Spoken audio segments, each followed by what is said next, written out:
പക്ഷെ നമുക്ക് രക്തമുണ്ടാകാനായിട്ട്, നമ്മുടെ സ്കിന്നിനും ഹെയറിനും ഒക്കെ നല്ല തിളക്കമുണ്ടാകാനായിട്ട്, നമ്മുടെ ലിപ്സിന് ചുണ്ടുകൾക്ക് നല്ല കളറ് വരാനായിട്ട് ഒക്കെ ഉള്ള carotenoid and antioxidant properties ഉള്ള അത് ചെവിയിൽ വെക്കുന്നതാണ് എന്ന് പറഞ്ഞ് അതിനെ അധിക്ഷേപിച്ചിരുന്നവരാണ് നമ്മൾ. പക്ഷേ അതിന് ഇത്രയും നല്ല ഔഷധ ഗുണമുള്ള ഒരു ഹെൽത്ത് ഡ്രിങ്ക് ഉണ്ടാക്കാൻ കെൽപ്പുണ്ട് എന്നുള്ളത് നമ്മൾ അറിയാതെ പോയി എന്നുള്ളതാണ് വാസ്തവം. ഗ്രീൻ ടീ നമ്മൾ പൈസ കൊടുത്ത് നമ്മൾ വിപണിയിൽ നിന്ന് വാങ്ങിക്കുക ചെയ്യുന്നത്. ഈ സാധനം നമുക്ക് വെറും 5 മിനിറ്റ് കൊണ്ട് നമ്മുടെ വീട്ടിൽ തന്നെ ഉണ്ടാക്കാം എന്നുള്ളതാണ്.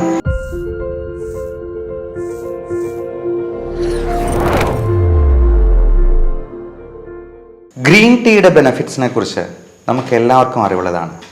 ഭാരം കുറയ്ക്കാൻ, കൊളസ്ട്രോൾ കുറയ്ക്കാൻ, BP കുറയ്ക്കാൻ, ഷുഗർ കുറയ്ക്കാൻ ഒക്കെ ഗ്രീൻ ടീ അത്യുത്തമമാണ്.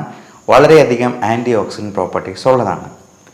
ഗ്രീൻ ടീയേക്കാൾ വളരെ എളുപ്പത്തിൽ പ്രിപ്പയർ ചെയ്യാവുന്നതും ഗ്രീൻ ടീയേക്കാൾ ഒരു പടി മുൻപിൽ നിൽക്കുന്നതുമായ ഒരു അത്യുഗ്രൻ ഹെൽത്ത് ഡ്രിങ്ക്, ഒരു ചായ എന്നൊക്കെ വിശേഷിപ്പിക്കാവുന്ന ഒരു സംഗതിയാണ് ഇന്ന് പരിചയപ്പെടുന്നത്. നമ്മുടെ തൊടിയിൽ എല്ലാവർക്കും സുലഭമായിട്ട് കിട്ടുന്നൊരു സംഗതി, ഇത് നമ്മൾ നേരത്തെ അറിയാതെ പോയല്ലോ എന്ന് ചിലപ്പോൾ സംശയിച്ചേക്കാം. നിങ്ങൾക്ക് ഗൂഗിളിൽ ഒന്ന് സെർച്ച് ചെയ്ത് നോക്കാം. ഹൈബിസ്കസ് ടീ ഗ്രീൻ ടീയേക്കാൾ നമ്പർ 1 എന്ന് വേണമെങ്കിൽ വിശേഷിപ്പിക്കുന്ന, ഗൂഗിൾ തന്നെ വിശേഷിപ്പിക്കുന്ന ഒരു സംഗതിയാണ് ഹൈബിസ്കസ് ടീ, അതിൻ്റെ ആൻറ്റി ഓക്സിഡൻറ്റ് പ്രോപ്പർട്ടീസിൽ. കാരണം ഗ്രീൻ ടീയേക്കാൾ കൂടുതൽ ഗുണങ്ങളുള്ള ആൻറ്റി ഓക്സിഡൻസ് ഉള്ള ഒന്നാണ് ഈ ചെമ്പരത്തി ചായ. ഹൈബിസ്കസ് എന്ന് പറഞ്ഞാൽ നമ്മുടെ തൊടിയിലുണ്ടാകുന്ന ചെമ്പരത്തി പൂ തന്നെയാണ്. അത് ചെവിയിൽ വയ്ക്കുന്നതാണ് എന്ന് പറഞ്ഞ് അതിനെ അധിക്ഷേപിച്ചിരുന്നവരാണ് നമ്മൾ. പക്ഷേ അതിന് ഇത്രയും നല്ല ഔഷധ ഗുണമുള്ള ഒരു ഹെൽത്ത് ഡ്രിങ്ക് ഉണ്ടാക്കാൻ കെൽപ്പുണ്ട് എന്നുള്ളത് നമ്മൾ അറിയാതെ പോയി എന്നുള്ളതാണ് വാസ്തവം. അപ്പോൾ ഈ ചെമ്പരത്തി ചായ നമുക്ക് ചായ ആയിട്ട് ചൂടോടെ വേണം സെർവ് ചെയ്യാം. അത് വേണമെങ്കിൽ ഐസിനകത്തേക്ക് ഒഴിച്ച് കഴിഞ്ഞിട്ടുണ്ടെങ്കിൽ അത് നല്ലൊരു കൂൾ ഡ്രിങ്ക് ആയിട്ട് വേണമെങ്കിൽ സെർവ് ചെയ്യാം. അപ്പോൾ ഈ ചെമ്പരത്തി ചായ പ്രിപ്പയർ ചെയ്യാൻ എന്താ വേണ്ടതെന്നുള്ളതല്ലേ, വേറെ ഒന്നും വേണ്ട. 2 ചെമ്പരത്തി, 1 ഗ്ലാസ് ചൂടുവെള്ളം, നല്ല തിളപ്പിച്ച വെള്ളം തന്നെ എടുക്കുക. പിന്നെ 2 നാരങ്ങ അല്ലി, 1 നാരങ്ങയുടെ പകുതിയാണെങ്കിലും മതി. ഇത്രയും മാത്രം മതി. ഇതിന് മധുരം ഒന്നും ചേർക്കേണ്ട കാര്യമില്ല. മധുരം വേണോ എന്ന നിർബന്ധം ഉണ്ടെങ്കിൽ മാത്രം മധുരം ആഡ് ചെയ്യാം. ഇപ്പം ഡയബറ്റിക് ആയിട്ടുള്ള പേഷ്യൻസിന് ഇത് നേരെ കുടിക്കാവുന്നതേ ഉള്ളൂ. അതിന് നല്ല ടേസ്റ്റുള്ള സംഗതിയാണ്. അതിന് യാതൊരു ചവർപ്പോ പ്രശ്നങ്ങളോ ഒന്നും ഉണ്ടാകത്തില്ല. അതിൻ്റെ കളറ് കണ്ടു കഴിഞ്ഞിട്ടുണ്ടെങ്കിൽ നമ്മൾ അത് വേറെ എന്തെങ്കിലും ആർട്ടിഫിഷ്യൽ ഫ്ലേവർ ചേർത്തതാണോ എന്ന് പോലും സംശയിച്ചു പോകും. പിന്നെ നിർബന്ധമാണെന്നുണ്ടെങ്കിൽ ഇതിന് 1 ടീസ്പൂണോ എല്ലാം ഷുഗറോ അല്ലെങ്കിൽ ഷുഗർ ഫ്രീയോ ആഡ് ചെയ്യുന്നതിന് കുഴപ്പമില്ല. നല്ലൊരു ടേസ്റ്റും കൂടെ കിട്ടുന്നതാണ്. പിന്നെ ഇതിൻ്റെ ഒരു ഫ്ലേവർ വേണമെങ്കിൽ മാറ്റി പിടിക്കാനായിട്ട് വേണമെങ്കിൽ ഏലക്ക ഇടാവുന്നതാണ്. അപ്പോൾ സിനമണോ ക്ലോവ്സോ അങ്ങനെയുള്ള സ്പൈസസ് ആഡ് ചെയ്യുന്നാൽ വേറൊരു ടേസ്റ്റിൽ നമുക്ക് ഈ ചായ പ്രിപ്പയർ ചെയ്യാവുന്നതാണ്. ഇതെങ്ങനെയാണ് പ്രിപ്പയർ ചെയ്യേണ്ടതെന്നല്ലേ, 2 ചെമ്പരത്തി എടുത്തൊരു ഗ്ലാസ്സിലേക്ക് ഇടുക. എന്നിട്ട് ഈ ചൂടുവെള്ളം അതിലേക്ക് അങ്ങ് ഒഴിക്കുക. അപ്പോൾ അത് ഒഴിക്കുമ്പോഴത്തേക്കും നമ്മൾ ഞെട്ടിപ്പോവും. അതിന് ഒരു വയലറ്റ് കളർ, ഒരു ഡാർക്ക് വയലറ്റ് കളറാണ് കിട്ടുക. അപ്പോൾ ആ ചെമ്പരത്തി 2 എണ്ണം അങ്ങ് എടുത്ത് ഒരു സ്പൂൺ കൊണ്ട് അങ്ങ് എടുത്ത് അങ്ങ് കളയാം. എന്നിട്ട് അതിലേക്ക് ആ നാരങ്ങ അല്ലി ഒന്ന് പിഴിഞ്ഞ് 2 ഡ്രോപ്പ് ഒഴിക്കുമ്പോഴത്തേക്കും അതിനകത്തൊരു ഭയങ്കര മാജിക് കാണാൻ പറ്റും എന്നുള്ളതാണ്. ആ കളറ് മാറി അതൊരു പിങ്ക് കളറിലോട്ട് മാറും.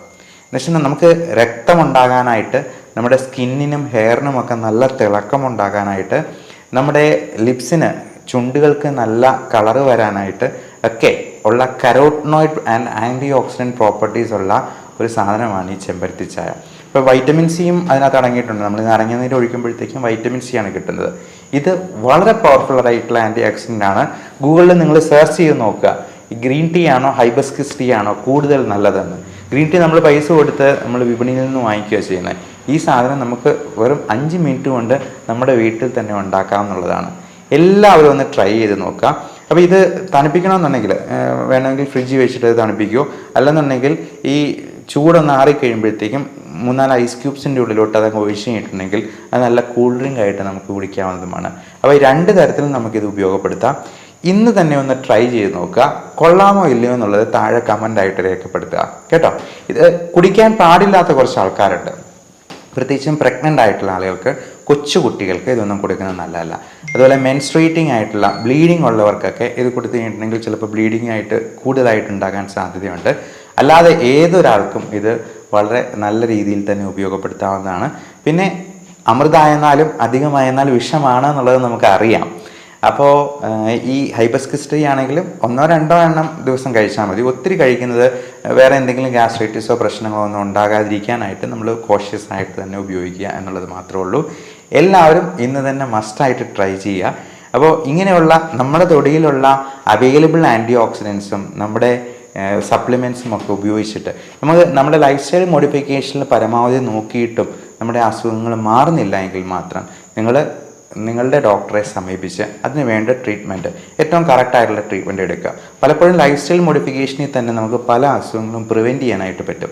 ഈ ന്യൂട്രീഷണൽ ഡെഫിഷ്യൻസീസ് ആണെങ്കിലും നമ്മുടെ തൊടിയിൽ വളരുന്ന നെല്ലിക്കയിൽ തന്നെ എന്തുമാത്രം മൈക്രോ ന്യൂട്രിയൻസ് അവൈലബിൾ ആയിട്ടുണ്ട്. അപ്പോൾ ഇതിൽ അവൈലബിൾ ആയിട്ടുള്ളത് നമ്മൾ ചെയ്തിട്ടും പറ്റിയില്ല എന്നുണ്ടെങ്കിൽ മാത്രം അസുഖങ്ങൾ വന്നാൽ ഉടനടി തന്നെ ഒട്ടും താമസിക്കാതെ തന്നെ ഒരു രജിസ്റ്റേർഡ് മെഡിക്കൽ പ്രാക്ടീഷണറുടെ അടുത്ത് ട്രീറ്റ്മെൻറ്റ് എടുക്കുക. അത് ആയുർവേദമോ അലോപ്പതിയോ ഹോമിയോ എന്തായാലും കുഴപ്പമില്ല.